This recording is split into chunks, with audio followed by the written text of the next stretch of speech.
Ano yung hanap mo? Si Kuya Raymond po. Bakit? Magbili lang po sana kung may pagkain po. Tulog pa siya eh. Ba, hindi ka pa kumakain?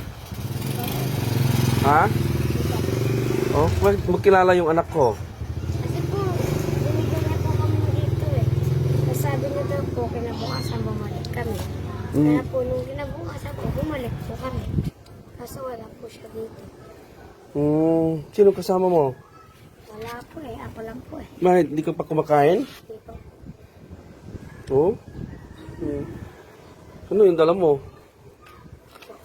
Taga saan ka? Pero 18 po. Ha? Road 18? Hindi ka pa kumakain? Hindi pa po.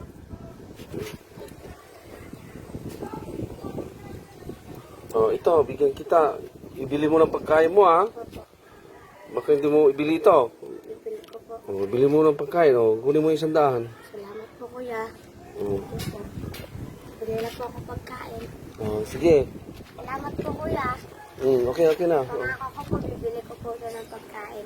Oh, sige, buti naman. Okay, sige.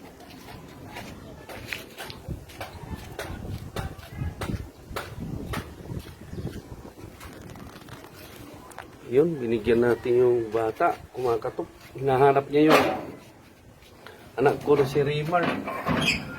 Tulog pa. Kaya, tayo na lang yung nagbukas sa kanya. Yun pala, hindi pa siya daw kumakain. Yun, nakakatuwa naman at kahit malit na bagay, nakatulong tayo. Yun, oh.